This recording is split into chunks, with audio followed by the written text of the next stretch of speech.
台积电所爆发的泄密案，早起一审判决，立即解读跳到供应商东京威力的主嫌，因为牵涉到国安法，共重判10年的有期徒刑。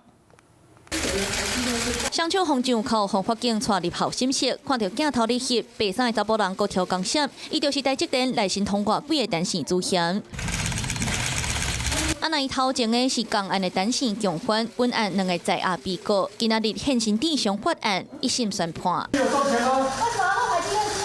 台积电去年亚出了白亚16厘奈米的制定技术，过去伫咧12厂良率部门的单线工程师解读到供应商东京威力了后，竟然请学弟盗翕国家级重要机密。一审的宣判出来，主嫌单线工程师共判要执行10年，2个学弟5线甲9线工程师共判3年甲2年。按若向主嫌警出来共犯，单线工程师因为涉嫌泄露14奈米以下的制定，搁坚持无认罪，共判6年。东京威力的罗姓主管因为别证。 判10个月，加罪3年，搁要付100万的罚金。卢小姐怎么解释3元端的部分？罗姓主管顶届来开庭拢无讲过，伊无承认有替主嫌倒台东案，毋过判决出来，敢若嘛是想袂过。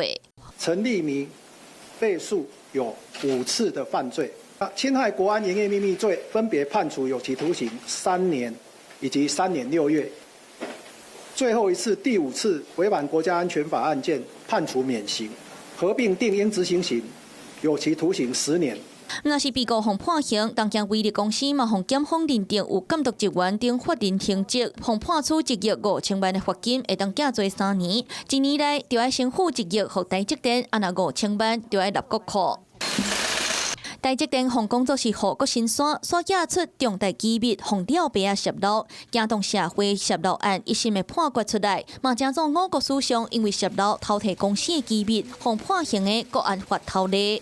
Hello， 我是蒋欣梅，想要抢先掌握最及时的新闻资讯吗？赶快订阅、按赞、开启小铃铛，锁定华视新闻 YouTube 频道。